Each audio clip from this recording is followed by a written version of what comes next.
සුබ දවසක් වේවා. අද අපි කතා කරන්න යන්නේ රංගභූමි පාඩම.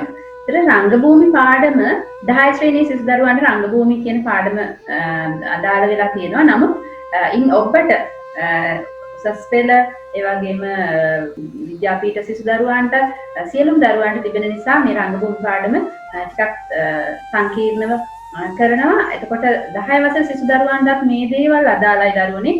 හොඳින් අපි රංගභූමි පාඩම සාකච්ඡා කරමු. රංගභූමියක් කියන්නේ මොකක්ද? ඔබට තිරේ දිස් වෙනවා රංගභූමිය කිව්වහම වැටහීමක් ගන්න පුළුවන්. නමුත් රංගභූමියක් යනු කුමක්ද කියලා ඔබගෙන් ප්‍රශ්න අහනවා. විවිධ ප්‍රශ්න ඔබගෙන් රංගභූමිය ඇසුරෙන් අහන්න පුළුවන්. අපි දරුවනේ බලමු.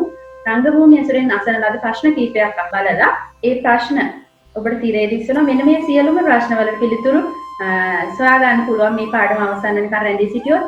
රංගභූමිය හඳුන්වන්න. ඒ වගේම රංගභූමි වර්ග නම් කරන්න. රංගභූමි වල විශේෂ ලක්ෂණ ලියන්න. ඊළඟ ප්‍රශ්නේ අතීතයේ රංගභූමි ලෙස භාවිත කළ ස්ථාන නම් කරන්න. නූතන රංගභූමියේ මනක්කල්පිත බෙදීම ඇඳ දක්වා කොටස් නම් කරන්න. ඒ වගේම එම රංගභූමියේ මනක්කල්පිත බෙදීමේ ඇති වාසි විග්‍රහ කරන්න. මෙන්න මේ ප්‍රශ්න ඔක්කොටම ඔබට පිළිතුරු සපයන්න පුළුවන්. මේ පාඩම අවසන් වෙනකම් රැඳී ඉන්න. රංගභූමිය යනු කුමක්ද කියලා බලමු. රංගභූමියක් කියන්නේ නර්තනයක් හරි නාට්‍යයක් හරි ශාන්ති කර්මයක් හරි මොනෑම් ඉදිරිපත් කිරීමක් කරන තැන කරන ස්ථානය තමයි රංගභූමිය විදිහට හඳුන්වන්නේ. එතකොට අපි හිතමු අපි අපේ ගෙදරක මිදුලක යම් කිසි රංගපෑමක් ඉදිරිපත් කරලා පෙන්වුවත් ඒක වටේ කිසියම් පිරිසක් ප්‍රේක්ෂකයෝ විදිහට සිටිනවනම් ඒ අවස්ථාවේදී එම ස්ථානය රංගභූමිය බවට පත් වෙනවා. එතකොට එම රංගය ඉදිරිපත් කරනු ලබන භූමිය තමයි රංගභූමිය කියලා හඳුන්වන්නේ. දැන් රංගභූමිය හඳුන්වන විවිධ නම් තියෙනවා. රංගභූමිය වේදිකාව කියලා විතරක් නෙමෙයි විවිධ නම් තියෙනවා. අපි බලමු. රංගපීඨය කියලා හඳුන්වනවා. ඒ වගේම රංග මණ්ඩල, කරලිය, වේදිකාව, රංග මඩල වගේ සමාන වචන වලින් මේ රංගභූමිය හඳුන්වනවා. එතකොට මේ රංගභූමිය කියන කුමන නමකින් හැඳින්වුවත් මේ කොටස කවර හෝ ක්‍රමයකින් ප්‍රේක්ෂකයන්ගෙන් වෙන් කරලා ගන්නවා. අපි හිතමු අතීතයේදී නම් ලණුවක් ඇදලා ඒකට බොක්ර හැන්නක් දාලා ඔන්න ප්‍රේක්ෂකයෝයි රංගපාන ස්ථානයයි වෙන් කරගන්නවා. වර්තමානයේ වෙනකොට නූතන රංගභූමිය වලට යනකොට රංගභූමිය යම්කිසි ස්ථානයක් උසකින් තියනවා. එතනින් යම්කිසි ඉඩක් වෙන් කරලා ඊපස් ප්‍රේක්ෂකයෝ ඉන්න මේ වගේ වෙන් කිරීමකුත් මේ රංග මණ්ඩල තුල සිද්ධ වෙනවා. ප්‍රේක්ෂකයෝ සහ රංගපාන ස්ථානය වෙන් කිරීමක් මේ රංගභූමිය තුල සිද්ධ වෙනවා. රංගභූමිය වලට ආවේනික වූ පොදු ගුණාංග තියෙනවා. කුමන තැනක රංගපෑම සිද්ධ කළත් දරුවනේ ඒ මම දැන් කිව්වා මිදුලක රංගපෑමක් කළත් එහෙම නැත්නම් ප්‍රොසීනියම් වේදිකාවේ නූතන රංගභූමියක රංගපෑමක් කළත් ඒ කුමන රංගභූමියක වුණත් පොදු ගුණාංග කීපයක් තියෙනවා. ඒ පොදු ගුණාංග මොනවද කියලා අපි සාකච්ඡා කරමු. දැන් රංගභූමියක ප්‍රධානම අවශ්‍යතාවය මොකද්ද? යම්කිසි දෙයක් සබාගත කිරීම, යම්කිසි දෙයක් කරලා පෙන්වන්න සුදුසු ඉඩ කඩක් තිබීම කියන එක. මේ කරුණට අමතරව තියෙන පොදු ගුණාංග මොනවද කියලා අපි බලමු. රංගභූමියට ආවේනික පොදු ගුණාංග අතරේ තියෙනවා දැන් අපි හිතමු එක් රටින් රටක ආවේනික වූ වෙනස්කම් තියෙනවා මේ රංගභූමි වල. ග්‍රීසිය, ඒ වගේම ඉන්දියාව, ජපානය ආදී විවිධ රංගභූමි තියෙනවා. මේ රංගභූමි හැම එකකම ආවේනික වෙච්ච පොදු ගුණාංගක් තිබෙනවා. නමුත් මූලික සමානතාවක් තියෙනවා. ඒ මූලික සමානතා ටික ඔබ දැනගත යුතුයි. 10 වසර සිසු දරුවන්ගෙන් අහනවා රංගභූමි වලට පොදු වූ ගුණාංග මොනවද කියලා. මේ ඔබට දැන් තිරේ දිස් වෙනවා බලන්න රංගභූමි වලට පොදු වූ ගුණාංග මම දීර්ඝ වාක්‍ය විදිහට සටහන් කරලා තිබුණා. අත්‍යවශ්‍ය කරුණ දරුවනේ ඉතා කෙටියෙන් මතක තබා ගන්න පුළුවන්. ඔය රතු වර්ණයෙන් දක්වලා තියෙන වචනේ ඔබ මතක තබාගෙන ඒ ඔස්සේ ඔබ වාක්‍යයක් ගොඩනගන්න. සෑම රංගභූමියක්ම සමතලා භූමි භාගයක් වේවි. ඒ කියන්නේ හොඳ සමතලා බිමක් වෙන්න ඕනේ. වලගොඩලි තියෙන්න බෑ, මුල් තියෙන්න බෑ. මොකද රංගපාන්න අපහසුතාවයක් ඇති වෙන්න බෑ මේ භූමි භාගය. සමතලා වෙන්න ඕනේ. ඊළඟ කරුණ තමයි නළු නිලියන්ට තමන්ගේ නිරූපණ කාර්ය සාර්ථකව ඉදිරිපත් කරන්න ප්‍රමාණවත් ඉඩකඩ අවකාශයක් තියෙන්න ඕනේ. ප්‍රමාණවත් වෙන්න ඕනේ. මේ ඉඩකඩ අපි තුන් බඩු ගොඩාක් දාලා තියෙන තැනක නම් ඩෙස්ක් කුටු අනම්මනම් රංග භාණ්ඩ ගොඩාක් තියලා තියෙන තැනක නළුවා හෝ නිලිය හැප්පෙනවා නම් ඒ ඉඩ මදි රංගපෑමට. එතකොට හොඳ අවකාශයක් තිබීමත් වැදගත් ලක්ෂණයක්. ඊළඟ ලක්ෂණය මොකද්ද? ප්‍රේක්ෂකයන්ට පහසුවෙන් නරඹන්න පුළුවන් වෙන්න ඕනේ. අපි හිතමු දැන් කමතක් ගත්තත් කමත වටේ ප්‍රේක්ෂකයෝ හිටියොත් ඔවුන් පහසුවෙන් නරඹන්න පුළුවන්. කිසිදු දෙයකින් මේ වැහෙන්නේ නැහැ රංගපාන ස්ථානේ. විවිධ විදිහේ අපහසුතාව ගාස් කියන එහෙම නැත්නම් බෑම්මක් තියෙන මොනවා හරි තියෙන දෙයකින් රංගපාන ස්ථානේ ආවරණය වෙනවා නම් ඒක රංග භූමියක සුදුසු නෙවෙයි. මොකද ප්‍රේක්ෂකයෝ අපහසුතාවෙන් තමයි නරඹන්නේ ඉස්සිලා බලනවා. එහෙනම් මේ ටීවී බලන්න සිද්ධ වෙන දැනක් නම් ඒක තරම් සුදුසු නැහැ. ඒතර ඔබ දරුවනේ මතක තබා ගන්න ඕනේ මොකද්ද? පහසුවෙන් නැරඹීමට සුදුසු ස්ථානයක් වෙන්නේ. අවසන් කරුණ තමයි රංග භූමියට තමන්ගේ නිර්මාණයක් සාර්ථක ලෙස ඉදිරිපත් කරන්න. නළු නිලියන්ට අවම පහසුකම්වත් තිබිය යුතුයි. ඒ කියන්නේ ඔවුන්ට ඇඳුම් පැළඳුම් මාරු කරගන්න, ඒ වගේම ඔවුන්ගේ මූලික අවශ්‍යතා ඉටු කරගන්න වතුර ජල පහසුකම්, වැසිකිලි කැසිකිලි පහසුකම් වගේ අවම පහසුකම්වත් ඒ රංග භූමියාවට තිබිය යුතුයි. මොකද නැත්නම් රංගපෑමට මේක බාධාවක් වෙන නිසා. එතකොට දැන් ඔබ මතක තබා ගත යුතු කරුණු මොනවද? සමතල භූමි භාගයේ ප්‍රමාණවත් ඉඩකඩ පහසුවෙන් නැරඹීම, ඒ වගේම අවම පහසුකම් තිබිය යුතුයි කියන කරුණ. දැන් හැම රංග භූමියකම පොදු සමානත්වයන් අපි දැක්කා. අපි හිතමු සමතේ වේවා, නූතන රංග භූමියේ වේවා, ඒ පොදු ලක්ෂණ හතර තිබිය යුතුයි. නමුත් මේ එක් එක් රංග භූමිවල ඉදිරිපත් කිරීමේ ස්වභාවය අනුව ආකෘතියේ වෙනස්කම් තියෙනවා. ඒ වෙනස්කම් අපි වටහා ගමු. රංග භූමියේ පිහිටීම සහ ඒ ස්වභාවය පදනම් කරගෙන රංග භූමිය වර්ග දෙකකට බෙදෙනවා. දැන් බලන්න රංග භූමිය එලිමහන් රංග භූමිය විදිහට ගෘහස්ත රංග භූමිය විදිහට වර්ග දෙකක් දක්නට ලැබෙනවා. එතකොට එලිමහන් රංග භූමියක් කියන්නේ මොකක්ද? ගෘහස්ත රංග භූමියක් කියන්නේ කුමක්ද කියලා ඔබ වැටහීමක් ගන්න ඕනේ. මේ යටතේ අපිට වර්ග කරගන්න පුළුවන් රංග භූමිය. එලිමහන් රංග භූමියක් කියන්නේ ඉහළින් වහලක් නැති ප්‍රේක්ෂකාගාරයත් එලිමහනේ, වගේම රංගපාන ස්ථානයත් එලිමහනේ තියෙන ස්ථාන අපි එලිමහන් රංග භූමිය කියලා හඳුන්වනවා.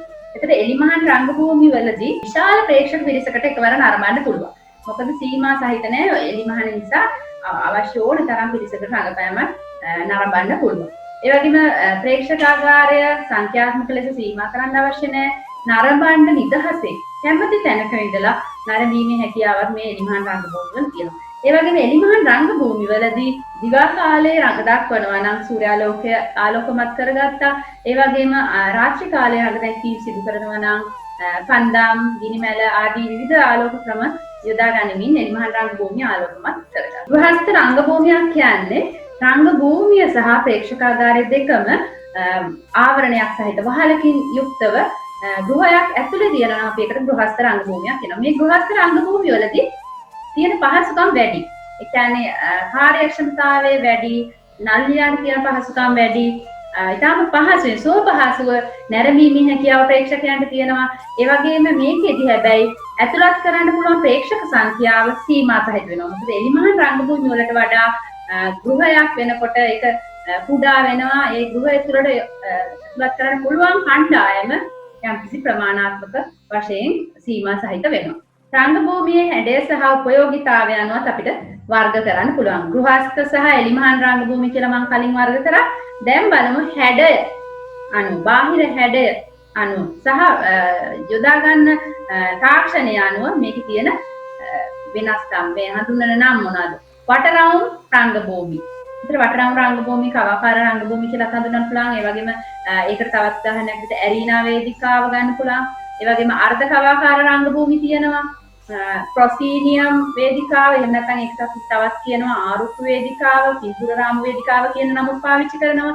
ඒ වගේම කැරකෙන වේදිකාව, ජංගම වේදිකා වගේ වේදිකා වර්ග. මේවා හැඩය අනුව තමයි වේදිකා වර්ග වෙන්නේ. මෙන්න මේ විවිධ හැඩවලට සහ විවිධ ආකෘති වලට අනුව හැඩ ගැහුණු රංග භූමි විවිධ රටවල් වලටත් වෙනස් වෙනවා. ඒ කියන්නේ අපි හිතමු ඉන්දියාව රංග භූමි කොයි ආකාරයේද, ඒ වගේම ජපානයේ රංග භූමි, ඊළඟට ග්‍රීසියේ රංග භූමිය, ඊළඟට එලිසබෙතීන රංග භූමි කුමන ආකාරයේද කියලා අපි ඡායාරූප ඇසුරෙන් ඉගෙන ගනිමු. මේ කවර හෝ හැඩයකට ඒ රංග භූමිය ඇතුළත් වෙනවා. ඒවා එලිමහන් ගෘහස්තද කියලා ඔබට වැටහීමක් ගන්න පුළුවන්. වටරවුම් රංග මඩල මේක හරිම ප්‍රාථමික සරල රංග මඩලක්. වටරවුම් රංග මඩල කියන්නේ ප්‍රේක්ෂකයෝ වටේටම අසුන් ගන්නවා රංගපාන්නේ රවුමක හැඩයෙන් යුතු රංග භූමියක. එතකොට කෝලම් නාටක සඳහා යොදාගත්තේ වටරවුම් රංග මඩලක්. ඒ වගේම සොකරි රංග මඩල කමත ඔබ මතක් කරන්න වටරවුම් රංග මඩලට හොඳම උදාහරණ විදියට පෙන්වලා දෙන්න. ඒ වගේම මේ රංග මඩල වල තියෙන විශේෂත්වය තමයි කෝලමේ සොකරියේ ප්‍රේක්ෂකයෝ වටේටම ඉඳලා නරඹන්න පුළුවන්. ඒ වගේම මේ රංග මණ්ඩල වටේ ප්‍රේක්ෂකයන් බොහෝ පිරිසක් අසුන් ගන්නවා. ඔවුන්ට හැකි ඕනෑම තැනක අසුන් ගන්න පුළුවන්. ඒ වගේම රංග මණ්ඩල සහ ප්‍රේක්ෂකාගාරයේ සම මට්ටමේ තමයි තියෙන්නේ. මෙහෙම උසින් නැහැ රංග මණ්ඩල. දෙකම සම මට්ටමේ තමයි මේ වටරවුම් රංග මණ්ඩල තියෙන්නේ. ඒ වගේම ප්‍රේක්ෂකයන් අසුන්ගෙන ඉන්නේ මාගල් හරි පැදුරු හරි බිම හෝ පොල්ලතු යපු අතුවල හෝ තාම සරල ආකාරයෙන් ඔවුන් අසුන්ගෙන මේ රංග මණ්ඩල වටේ ඉඳලා ඒ රංගය තුල සිද්ධ වෙන දේ නරඹනවා. මේ ඔබ දකින්නේ වටරවුම් රංග භූමියක්. මේ තානායම්පල කෝලම් වල භාවිතා කරපු කවාකාර වේදිකාව උදාහරණයක් විදිහට මම ඔබට යොදා ගන්නම් නාඩගම් කරලිය. මේ කරලිය කවාකාර පස්කොඩ කර සකස් කරගත්ත රංග මණ්ඩලයක්. ඔබට නාඩගම් සම්බන්ධ පාඩමේදී මම මේ රංග මණ්ඩල ගැන වැඩි විස්තරයක් සාකච්ඡා කළා. මේකේ තියෙන විශේෂත්වය තමයි ප්‍රේක්ෂකයන් තුන් පැත්තකින්ම අසුන්ගෙන නරඹන්න පුළුවන්. ඒ වගේම මේ නාඩගම් රංග භූමියේ කරලිය ඔබ තිරේ දකින්න පසුතලයේ චිත්‍ර වස්ත්‍රයක් යොදාගත්තා. ඔය රංග භූමියේ පේනව සුදු කඩතුරාවක් තමයි පේන්නේ. මේක පසු කාලීනව චිත්‍ර වස්ත්‍ර අඳින්න භාවිතා කළා. ඊළඟට අපි බලමු ඇරීනා රංග භූමිය. ඇරීනා රංග භූමිය පැරණි රංග භූමි විහිුණේ ආගමික වතාවත් ඉදිරිපත් කරන්න. මේ රංග භූමියේ ආකෘතියත් කවාකාර හැඩයක් තමයි ගත්තේ. ප්‍රාකෘත යුගවල මේ රංග භූමියත් කවාකාර හැඩයක් ගත්තා. ඒ වගේම ප්‍රාකෘත යුගවල එලිමහන් බිමක ඉඳගෙන ගිනිමැල දැල්වලා වටේ අනුකරණය කරමින් දඩයම් යුගයේ ජනතාව රංග දැක්ුවේ මෙන්න මේ ඇරීනා රංග භූමිය ආකෘතිය අනුව. මේකෙදී වෘත්තාකාර රංගභූමි නිර්මාණයට මානවයා පොළඹවල තියෙන්නේ පැරණි ඇදහිලි පූජා කර්ම සහ ඔවුන්ගේ ජීවනෝපාය තමයි මේ රංගභූමියේ ආකෘතිය නිර්මාණය කරගන්න මුල් වෙලා තියෙන්නේ. මේ ඔබ ඡායාරූපෙන් දකින්නේ ඇරීනා රංගභූමිය ආකෘතියක්. බලන්න ස්ටේජ් කියලා මැද කොටසක් තියෙනවා. හතර වටෙන්ම ප්‍රේක්ෂකයෝ අසුන් ගන්න පුළුවන්. මේ දකින්නේ ඇරීනා රංගභූමියේ නූතන යුගය. එතකොට මේකේ මැද කොටස හතරක් විදිහට ඉදිරිපත් වෙනවා. වටේටම ප්‍රේක්ෂකයෝ නරඹන්න පුළුවන් අවස්ථාවක් තියෙනවා. දැන් අපි කතා කරමු ග්‍රීක රංග භූමිය පිළිබඳව. ග්‍රීක රංග භූමිය පිළිබඳව ග්‍රීක නාට්‍ය කලාව පාඩමක් මම ඉදිරිපත් කරා දරුවනේ. ඒකෙන් ඔබ තවදුරටත් අධ්‍යයනය කරන්න. අපි සරලව මේකේ බලමු. කොටස් කීපයක් වෙනවා. ඔකෙස්ට්‍රා, ඒ වගේම ප්‍රේක්ෂාලය, ප්‍රොසීනියම්, පැරඩෝස්, පැරසීනියම්, කේන් ගොඩනැගිල්ල. මේ එලිමහන් රංග භූමිය ප්‍රේක්ෂාලය ඉතාම විශාලයි. වැඩි ප්‍රේක්ෂක පිරිසකට අසුන්ගෙන නරඹන්න පුළුවන් ස්ථානයක්. ඒ වගේම ඔකෙස්ට්‍රාව සහ ප්‍රොසීනියම් කියන කොටස් දෙකේ රංගපෑම් සිද්ධ වෙනවා. කේන් ගොඩනැගිල්ල කියන එක පසුතලය විදිහටත් භාවිතා කරනවා. ඒ වගේම ඔවුන්ගේ නේපත්‍යාගාරය විදිහටත් එක භාවිතා කරනවා ගොඩනැගිල්ල. ඒ වගේම පැරඩෝස් කියන්නේ ඒ රංග භූමියට සහ ප්‍රේක්ෂකාගාරයට පැමිණෙන්න තියෙන මාවත් දෙපැත්තෙන් තියෙනවා. මෙන්න මේ කොටස් ටික ඔබ මතක තබා ගන්න. ග්‍රීක රංග භූමිය. ග්‍රීක රංග භූමිය හෙල්මලු ක්‍රමයට කන්දක් උඩට යන්න ආකාරයට තමයි ප්‍රේක්ෂකාලය පිළිදලා තියෙන්නේ. මේ දකින්නේ ග්‍රීක රංග භූමියේ කොටසක්. ප්‍රොසීඩියම් කොටසේ රංග දක්වන ලද ආකාරය සහ ඉහළ මහල පාවිච්චි ස්කේන් ගොඩනැගිල්ලේ ඉහළ මහල පාවිච්චි කරපු ආකාරය, දොබකර වලින් රංගනයන් රංග භූමියට පැමුණු ආකාරය, ඒ වගේම ඉනිමගක් තියෙනවා. ඒ වගේ රංග භූමි තාක්ෂණයක් මේ ග්‍රීක රංග භූමිය තුල භාවිතා කළා. මේ දකින්නේ ග්‍රීක රංග භූමිය. බලන්න හෙල්මන් ක්‍රමයට ප්‍රේක්ෂකාගාරය ඉහළට යන ආකාරයෙන් පිටලා තියෙනවා. ග්‍රීක රංග භූමියේ බෑවුම අඩි 300ක් විතර තියෙන බෑවුමක්. මේකේ විශාල ප්‍රේක්ෂක පිරිසක් නැරඹීමේ හැකියාව තිබෙනවා. ඒ වගේම එලිමහන් රංග භූමියක් නිසා මේකේ දිවා කාලයේ රංගනයන් සිදු වුණා. හිරු එළියෙන් ආලෝකය ලබා ගත්තා. එතකොට ඔර්කෙස්ට්‍රාව සහ ප්‍රොසීනියම කියන තැන තමයි රංගකාරයන් සිද්ධ වුණේ. පිනි ගොඩනැගිල්ල මොකද්ද? නේපත්‍යාගාරයේ විදිහට පාවිච්චි කරා. ඒ වගේම පසුතලය විදිහටත් පාවිච්චි කරා. අපි තුමු රජ කතන්දරවලදී රජමාලිගාව උනේ පිනි ගොඩනැගිල්ල. රෝම රංග මණ්ඩලත් ග්‍රීක රංග මණ්ඩලයේ ආభాෂය සහ ඇරීනා රංග මණ්ඩලයේ ආభాෂය අරගෙන නිර්මාණය කරන එකක් තමයි රෝම රංග මණ්ඩලත්. මේකෙදී දරුවනේ වෘත්තාකාර ආකෘතියෙන් ගොඩනැගෙන ලද ප්‍රේක්ෂකාලයක් තියෙනවා. ඒ මැදයේ අර්ධ වෘත්තාකාර කොටසක රංගපෑම සිද්ධ වෙනවා. මේ ඡායාරූපයෙන් ඔබට පේනවා රෝම රංග මණ්ඩල. බලන්න ග්‍රීක ආభాෂය ඔබට පැහැදිලිව පේනවා ඇති. මේකෙදි ප්‍රේක්ෂකයන් වැඩි සංඛ්‍යාවකට අසුන්ගෙන නරඹන්න පුළුවන්. එලි මහන් රංගභූමියක් තමයි හෝම රංගමණ්ඩලය. ප්‍රොසීනියම් රංගභූමිය කියන්නේ නූතන රංගභූමිය කියලා අපිට හඳුන්වන්න පුළුවන්. වර්තමානයේ වැඩි වශයෙන් ලංකාවේදී වගේම බටහිර රටවල වැඩි වශයෙන් භාවිතා කරනවා ප්‍රොසීනියම් රංගභූමිය. ප්‍රොසීනියම් රංගභූමිය ආකෘතිය ගත්තාම මේක ආරුක්කු වේදිකාව කියලා කියනවා. පින්තූර රාමු වේදිකාව කියලා කියනවා. එතන මේ පින්තූර රාමු වේදිකාව එහෙම නැත්නම් ආරුක්කු වේදිකාව කියලා හඳුන්වන්න හේතුව තමයි ඒකේ වටේ තියෙන හැඩය එක පින්තූරයක් වගේ පිච් එකක් වගේ තමයි රාමු කරන පින්තූරයක් වගේ තමයි අපිට ඒකේ තුලින් සිද්ධ වෙන රංගය පැහැදිලිව වෙන්නේ. ඒතර පුනරුද්ධ සමයේ නාට්‍ය ශාලාවන්හි භාවිතා කරන ලද චිත්‍ර වස්ත්‍ර වඩාත් හොඳින් පේන්න තමයි මේ ආරුක්කුවක් භාවිතා කිරීමේ අවශ්‍යතාවය ඇවිල්ලා තියෙන්නේ. ඒතර මේ අවශ්‍යතාවය ඉටු කරගන්න යොදාගත් ගෘහ නිර්මාණ ශිල්ප ක්‍රමය ප්‍රොසීනියම් ආරුක්කුව බිහි වෙන්න මුල් වෙලමක් සිද්ධ වෙලා තියෙනවා. ප්‍රෝ කියන්නේ ඉදිරිය, සීනියම් කියන්නේ දර්ශනය. ආච් කියන්නේ ආරුක්කුව. එතකොට ඉදිරියෙන් පෙනෙන දර්ශනය සහ ආරුක්කුව කියන අදහසෙන් තමයි මේ ප්‍රොසීනියම් ආරුක්කුව කියලා හඳුන්වලා තියෙන්නේ. එතකොට මේ පින්තූර රාමු වේදිකාව විදියට හඳුන්වන්නේ ඒ වේදිකාව තුළ රඟ දක්වන ලබන ජවනිකාවන් අපිට පේන්නේ රාමු කරන ලද පින්තූරයක් වගේ. ප්‍රේක්ෂකයන් දර්ශනය වෙන්නේ ආකාරයෙන්. සමහරවිට මේක කියනවා ෆෝර්ත් වෝල් ටෙක්නික් කියලා. කියන්නේ කාමරයක බිත්ති හතරකින් යුක්ත කාමරයක එක බිත්තියක් පෙරලලා දාලා අපි ඒ පෙරලපු බිත්තිය තියෙන තැනින් ප්‍රේක්ෂකයෝ බලන් ඉන්නවා වගේ. කාමරයක් ඇතුලේ සිද්ධ වෙන දේ බලන් ඉන්නවා වගේ මේකේ සිද්ධ වෙන රඟපෑම බලාගෙන ඉන්නවා. එතකොට ප්‍රොසීනියම් වේදිකාව ගැන අපි වැඩිදුර සාකච්ඡා කරන්න ඕනේ. 10 වසරේ සිසුන්ට මේකේ තියෙනවා මේ භූගෝලීය බෙදීම කොයි ආකාරයෙන් සිද්ධ වෙන්නේ. මේක මනක් කල්පිත බෙදීමක් භූගෝලීය බෙදීම. මේ භූගෝලීය බෙදීම ඇයි අපිට අවශ්‍ය වෙන්නේ? රංගකාරයේදී මේ භූගෝලීය බෙදීම අපිට ඉතාම වැදගත් වෙනවා. අපි හිතනවා මිනිසුන්ගේ ජීව විද්‍යාත්මක විදිහට පිළිගැනීමක් තියෙනවා. මිනිසුන්ගේ අක්ෂිපතය වඩාත්ම ඍජු ලෙස ශක්තිමත් විදිහට ක්‍රියාත්මක වෙනවා වගේම වඩාත් ප්‍රබල ලෙස කේන්ද්‍ර නොවන කෝණක් තියෙනවා. වඩාත් ප්‍රබල විදිහට කේන්ද්‍ර වෙන කෝණ තියෙනවා. වඩාත් ප්‍රබල ලෙස කේන්ද්‍ර නොවන කෝණ තියෙනවා. මෙන්න මේ මූලධර්ම පදනම් කරගෙන තමයි මේ මනක්කල්පිත මනෝමය ජ්‍යාමිතික බෙදීම සිද්ධ කරලා තියෙන්නේ. මේක කොටස් 9ක් තියෙනවා බලමු. මේ ඔබට තිරේ දිස් වෙනවා භූගෝලීය බෙදීම කොටස් 9ක්. ප්‍රොසීනියම් වේදිකාවේ බිම තමයි මේ ඔබට ඇඳලා තියෙන්නේ. ඒකේ ප්‍රේක්ෂකයන්ට ලං වෙන්න, ප්‍රේක්ෂකාගාරයට ලං වෙන කොටස අපි කියනවා පහළ වේදිකාව කියලා. කෙළවරේ ඉහළට ලං වෙනකොට අපි පසුපස තිරයට ලං වෙන කොටස අපි කියනවා ඉහළ වේදිකාව කියලා. එතකොට කොටස් 9කට මේ විදිහට බෙදලා තියෙනවා. ඉහළ වේදිකාවේ දකුණ, ඒ වගේම ඉහළ වේදිකාවේ මැද, ඉහළ වේදිකාවේ වම. ඉහළ වේදිකාවේ දකුණ, ඉහළ වේදිකාවේ මැද, ඉහළ වේදිකාවේ වම. ඊළඟට තියෙනවා මැද වේදිකාවේ දකුණ, මැද, හරි මැද. ඊළඟට මැද වේදිකාවේ වම. ඊළඟට පහළ වේදිකාවේ දකුණ, පහළ වේදිකාවේ මැද සහ පහළ වේදිකාවේ වම. මේ විදිහට කොටස් 9ක් තියෙනවා. මේක මනක් කල්පිත බෙදීම. ඇයි මේ බෙදීම වැදගත් වෙන්නේ කියලා අපි බලමු. මේ බෙදීම නළුවන්ගේ රඟපෑම සඳහා ඉතාම පහසු වෙනවා. ඒ වගේම අධ්‍යක්ෂකවරුන්ට රඟපෑමේදී අපිට පැහැදිලි කරන්න පුළුවන් මේ බෙදීම අනුව ඔබට ස්ථානගත වෙන්න. ඉහළ වේදිකාවේ දකුණට යන්න.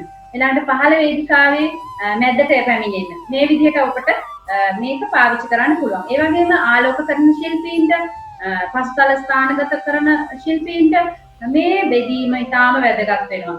මේ භූගෝලීය බෙදීම සහ මේකෙදී අපිට ඉතාම වැදගත් වෙනවා ප්‍රේක්ෂකයන්ට ඉතාම හොඳින් දෘශ්‍යමාන වෙන කොටස සොයා ගන්න. ඒ අනුව තමයි නළුවන් හැසිරෙන්නේ, ඒ වගේම පසුතල ස්ථානගත කරන්නේ, ආලෝක ශිල්පීන් ආලෝක කරන උපකරණ ආලෝක ඉදිරිපත් කරන්නේ. මෙන්න මේ සියලු ශිල්පීන්ට මේ භූගෝලීය බෙදීම ඉතාම වැදගත් වෙනවා. දැන් ඔබ දින තිරේ දකින්නේ ජපානයේ නෝනාට්‍ය රඟ දක්වන රංගභූමිය නෝ වේදිකාව.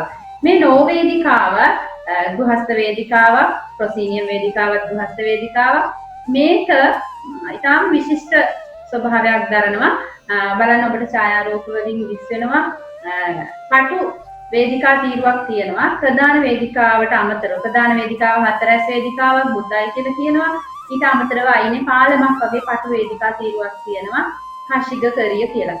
ඒතර මේ හෂිග කරිය සහ ප්‍රධාන වේදිකාව යන දෙකම රඟපෑම සඳහා භාවිත කරනවා. ඒ වගේම ප්‍රේක්ෂකයෝ පැති තුනකින් අසුන්ගෙන සිටිනවා මේ ඉදිරිපසින් සහ පැත්තෙන් ඒ වගේම ඉදිරිපසටත් පැත්තටත් අතරමැද කොටසිනුත් ප්‍රේක්ෂකයෝ නැරඹීම සිද්ධ කරනවා. ඒතර නෝ වේදිකාවේ කිසිදු ප්‍රේක්ෂකයන් සහ වේදිකාව වෙන් කරන තිර භාවිතයක් සිද්ධ වෙන්නේ නැහැ. දැන් මේ පිළිබඳව ඔබට තවදුරටත් අධ්‍යයනය කිරීමට අවශ්‍ය නම් දරුවනේ නෝ වේදිකාව පිළිබඳ කරන ලද පාඩම හොඳින් නරඹන්න. මේ ඔබ දකින්නේ කබුකි වේදිකාව.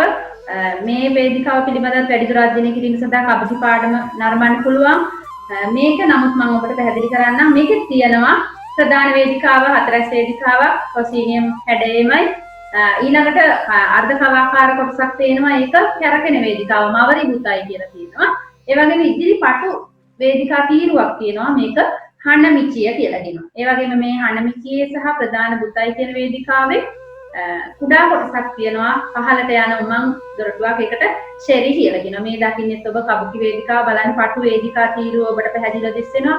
එතකොට ප්‍රේක්ෂකයන් ප්‍රොසීනියම් වේදිකාවේ වගේම ඉදිරිපසින් විතරයි අසුන්ගෙන නරඹන්නේ. කැරකෙන වේදිකාව කියන එක කබුකි වේදිකාවේ විශේෂයෙන් භාවිත කරන තාක්ෂණික ක්‍රමයක්. මේ කැරකෙන වේදිකාව නිසා ඉතා ඉක්මනින් පසුතල මාරු කරගන්න. ඉතා ඉක්මනින් නළුවන්ට ස්ථාන මාරු වීම සිද්ධ කරගන්න. පසුතලයේ ඉදිරි කවයේ එක රංගපෑමක් සිද්ධ වෙනකොට පසුපස කවයේ තවත් රංගපෑමකට සූදානම් වෙලා ඉන්න පුළුවන්. ඒතර මේ මවරි බුතයි කියන්නේ රසිකයන්ට ප්‍රේක්ෂකයන්ට ඉතා හොඳ ප්‍රේක්ෂාවක් මවා ගන්න උදව් වෙන ස්ථානයක්. ඒකට ලංකාවේ මේ මවරි බුතයි එහෙම නැත්නම් කැරකෙන වේදිකාව භාවිත කරපු අවස්ථාවක් තිබුණා. දයානන්ද ගුණවර්ධනයන්ගේ බක්මහා කුණු වේදිකා නාට්‍යයේදී. ඒ වගේම මේ රංගභූමි භාවිතය නිසා ජවනිකාවකින් පස්සේ අනෙක් ජවනිකාවකට කල් තබා සූදානම් වීමේ හැකියාව තිබෙනවා. දැන් අපි කතා කරන්නේ මධ්‍යකාලීන වේදිකාව ගැන. මධ්‍යකාලීන යුගයේ වේදිකාව ප්‍රොසීනියම් වේදිකාවේ හැඩය ආයත චතුරස්‍රාකාර වේදිකාවක් තමයි ගත්තේ. බලන්න මේ ඔබ දකින්නේ හැබැයි ජංගම වේදිකාවක්. යට රෝද තියෙනවා. ඒ රෝද පේන්නේ නැති වෙන්න වටේට තීර ඇදලා තියෙනවා. බලන්න ඉහළින් වහලයක් තියෙනවා.